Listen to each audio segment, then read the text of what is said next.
Vous rêvez de devenir propriétaire en France pour 23 000 euros?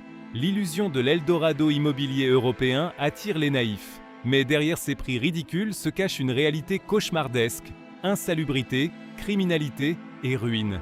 Bienvenue dans les abysses du marché français. Villeneuve, Denain. Le piège se referme souvent sur une annonce alléchante. Une maison entière en briques, une de ces fameuses corons typiques du nord de la France, affichée entre 20 000 et 25 000 euros.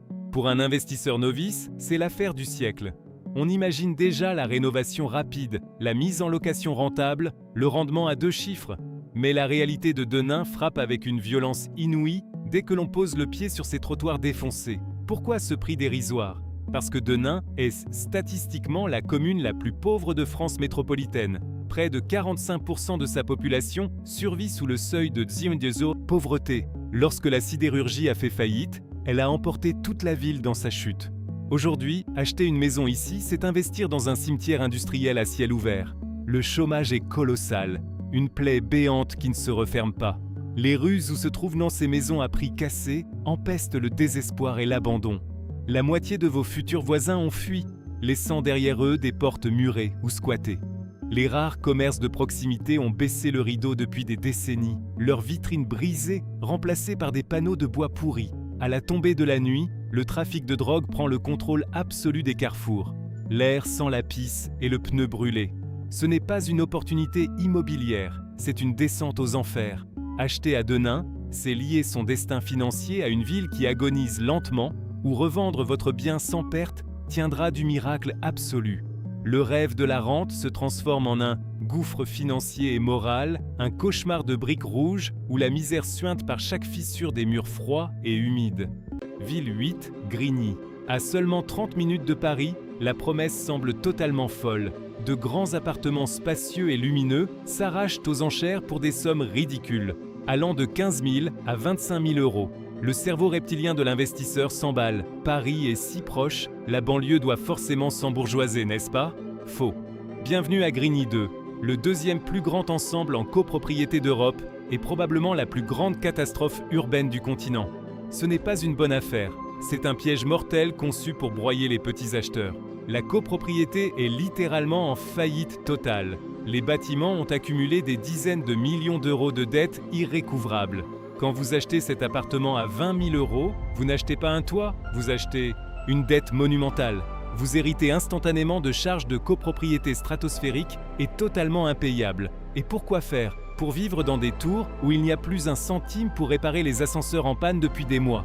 L'hiver, le chauffage collectif est purement et simplement coupé faute de trésorerie pour payer le fournisseur de gaz. L'eau s'infiltre par les toits et ruisselle sur les murs moisis des cages d'escalier plongées dans une obscurité angoissante. L'odeur d'urine froide se mélange à celle des poubelles accumulées dans les halls dévastés.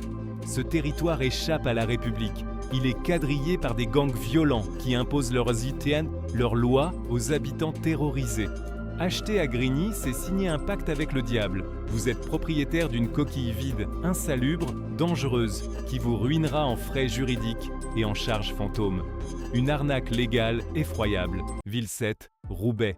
C'est ici que l'on trouve le summum du cynisme immobilier. Des ruines urbaines, d'anciennes maisons ouvrières abandonnées, sont bazardées à des prix qui défient l'entendement. La mairie est même allée par le passé jusqu'à proposer des habitations pour la somme symbolique d'1 seul euro dans une tentative désespérée de réanimer des quartiers entiers en état de mort clinique. Aujourd'hui, des bâtisses saccagées se négocient autour de 25 000 euros. L'acheteur crédule s'imagine en sauveur du patrimoine, prêt à restaurer la grandeur de l'ancienne capitale mondiale du textile. Mais le réveil est brutal. Ces fameuses courées, ces anciennes allées ouvrières typiques du Nord, se sont transformées en de véritables ghettos de la misère absolue. L'insalubrité y atteint des sommets terrifiants. Murs gorgés d'humidité, mérules rongeant les charpentes, installations électriques datant d'un autre siècle et représentant un danger de mort imminent. Acheter une épave à ce prix signifie devoir engloutir immédiatement plus de 100 000 euros de travaux obligatoires sous peine d'interdiction de louer ou d'habiter. Et même après cette rénovation titanesque, vous vous retrouverez au milieu d'un océan de désolation. Les rues de ces quartiers périphériques étouffent sous les déchets sauvages qui pourrissent à ciel ouvert. La criminalité y est endémique, rendant la vie quotidienne insupportable. Votre belle maison fraîchement rénovée sera la cible privilégiée des cambriolages et des dégradations. Les loyers espérés ne couvriront jamais le risque, car les seuls locataires prêts à vivre dans cet environnement post-apocalyptique sont eux-mêmes prisonniers de la précarité extrême. Roubaix illustre la pire des illusions. Croire que la brique bon marché peut effacer l'effondrement social d'une ville abandonnée à son triste sort. Ville 6, Perpignan. Sous le soleil brûlant du sud de la France, l'opportunité semble majestueuse. Crédimage et 13, immeubles historiques entiers, posés au cœur de la ville, bradés entre 30 000 et 40 000 euros. L'investisseur s'imagine déjà propriétaire d'un patrimoine architectural exceptionnel, avec ses pierres apparentes du XIIIe siècle et ses poutres en bois massif. C'est l'achat de prestige par excellence, la promesse d'une plus-value délirante sous le ciel azur de la Méditerranée. Mais la vérité du quartier Saint-Jacques est une véritable claque monumentale. Ce n'est pas un centre historique romantique, c'est une favela médiévale en plein effondrement. Pourquoi ces prix dérisoires? Parce que vous achetez dans une zone de guerre urbaine. Près de 70% des habitations de ce secteur sont officiellement déclarées insalubres par les autorités. Les ruelles sont si étroites, si labyrinthiques, que les camions poubelles ne peuvent même pas y accéder, laissant des montagnes d'immondices s'accumuler et pourrir au soleil. L'odeur pestilentielle prend à la gorge dès que l'on s'y aventure. Acheter ici, c'est investir dans le vide. Les bâtiments, rongés par les infiltrations et l'absence totale d'entretien pendant des décennies, s'effondrent littéralement sur eux-mêmes. Le risque n'est pas seulement financier, il est physique. Vos locataires fuiront ou pire, seront ensevelis sous les gravats de votre chimère immobilière. C'est la misère absolue du tiers-monde, cachée derrière les vestiges d'une splendeur passée où l'argent s'évapore aussi vite que les murs s'écroulent. Ville 5, Forbach. À quelques pas de la puissante frontière allemande, l'appât est lancé. De vastes appartements situés dans des blocs résidentiels majestueux sont affichés entre 18 000 et 22 000 euros. L'acheteur potentiel se frotte les mains en imaginant louer aux travailleurs frontaliers qui traversent chaque jour le Rhin. Mais la réalité de ce cimetière du charbon vous glace le sang. Lorsque les immenses mines ont fermé définitivement leurs puits, elles ont aspiré l'âme et la population de la région. Forbach s'est vidé de sa substance, laissant derrière elle un surplus absurde de barres d'immeubles des années 70, désespérément vides. Investir dans ces cages tôles à lapins en béton, c'est s'enchaîner à une ville sous perfusion, une cité profondément dépressive et grise. Le centre-ville n'est plus qu'un désert fantomatique, où s'alignent des rideaux de fer rouillés et abaissés de façon permanente. L'odeur de la poussière froide et du tabac froid imprègne les halls de ces copropriétés abandonnées. Acheter ici, c'est se retrouver seul propriétaire payant au milieu d'un océan de logements vacants. Mais la nature a horreur du vide. La misère économique a enfanté une criminalité galopante, intimement liée au trafic transfrontalier de stupéfiants. Les bas d'immeubles ne résonnent plus des rires des enfants des mineurs, mais des cris des guetteurs et des « hey ». Transactions glauques de la nuit. Vous pensiez acheter un actif rentable ? Vous venez d'acquérir une cellule dans une prison de béton sans aucune perspective de revente, engloutie par le brouillard de l'oubli industriel. Ville 4, Marseille, la cité phocéenne fait rêver, n'est-ce pas? La mer, les calanques, le soleil, et soudain l'annonce parfaite des appartements bradés entre 25 000 et 30 000 euros en plein cœur de la ville. Le coup du siècle pour un investisseur aveuglé par la cupidité. Mais nous sommes ici dans le quartier officiellement reconnu comme le plus pauvre de toute l'Europe. Bienvenue dans l'antre des sinistres marchands de sommeil. Ces appartements ne sont pas de simples passoires thermiques, ce sont des tombeaux à ciel ouvert. L'infrastructure de ces rues est tellement délabrée que des immeubles entiers s'effondrent sur leurs habitants, comme lors du drame effroyable de la rue d'Aubagne. En achetant cette ruine, vous pénétrez dans un marché mafieux contrôlé par des propriétaires voyous qui exploitent la misère humaine. La stratégie cynique consiste à acquérir ces taudis pourris, à les diviser illégalement et à louer des matelas par terre dans des chambres rongées par la moisissure noire. Ces lieux infâmes, dépourvus de tout réseau d'assainissement décent ou d'installation électrique sécurisée, sont facturés à prix d'or à des immigrés désespérés. Les murs suintent l'humidité, l'air empeste les remontées d'égouts et le danger d'incendie est permanent. Vouloir jouer aux propriétaires légitimes ici est une pure folie.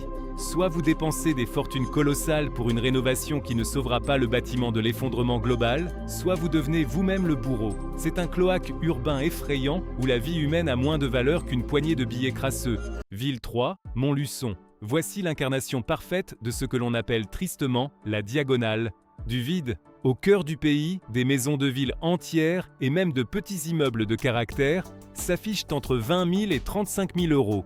L'investisseur parisien ou étranger, séduit par les pierres anciennes et l'histoire, croit dénicher la perle rare, la résidence secondaire idéale ou le gîte patrimonial parfait. Mais la désillusion est silencieuse et glaciale. Contrairement aux banlieues brûlantes, Montluçon ne souffre pas des mêmes maux. Elle meurt simplement de vieillesse, d'épuisement et d'un abandon absolu. Acheter une maison bradée ici, c'est accepter de vivre dans un quartier fantôme où vous serez peut-être le tout dernier habitant de votre rue. Le soir, pas un bruit, pas une lumière aux fenêtres, seulement le sifflement du vent dans les ruelles désertes. Pourquoi ces prix dérisoires? Parce que le territoire se vide de son sang.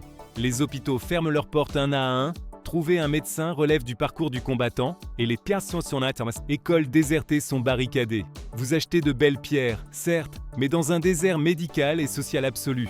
L'odeur n'est pas celle de la criminalité, mais celle de la poussière accumulée et des boiseries qui pourrissent dans le silence d'une ville magnifique, mais figée dans le formol. Ce centre historique, autrefois vibrant, n'est plus qu'un magnifique cimetière à ciel ouvert.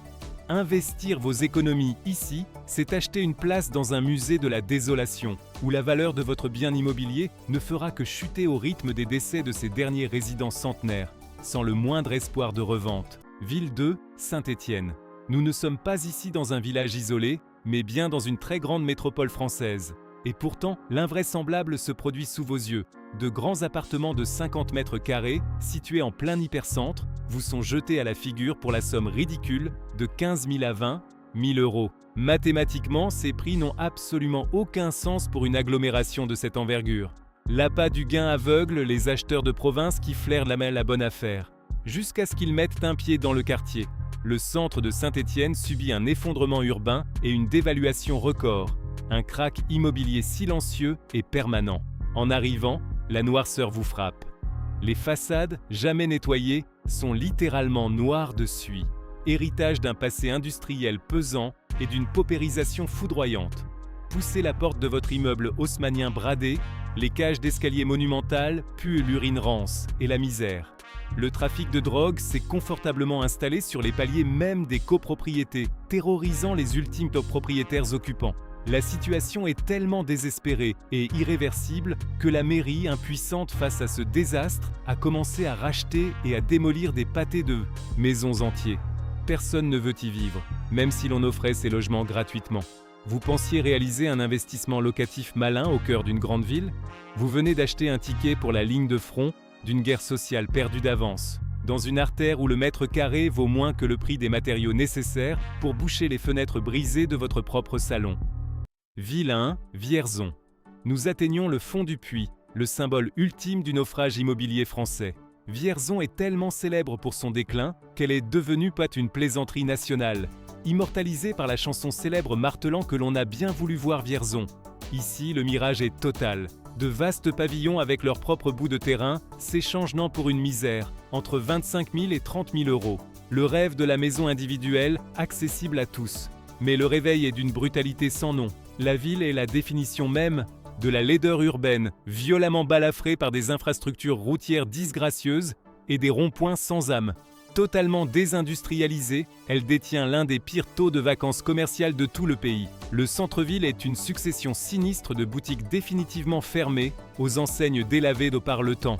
Le marché immobilier a tellement sombré, les prix sont devenus si anormalement bas que la ville attire désormais massivement une population vivant exclusivement des aides sociales de l'État. Ce phénomène crée un vortex de pauvreté insoluble qui paralyse toute tentative de relance économique ou de gentrification. Acheter à Vierzon, c'est s'enliser volontairement dans des sables mouvants financiers. Vous ne trouverez aucun locataire solvable, et revendre votre pavillon sera une mission impossible. L'atmosphère est lourde, teintée d'une résignation collective palpable à chaque carrefour. C'est l'épicentre d'une France, périphérique laissée pour compte, où vos milliers d'euros seront engloutis dans un trou noir économique sans fin. Un désastre absolu.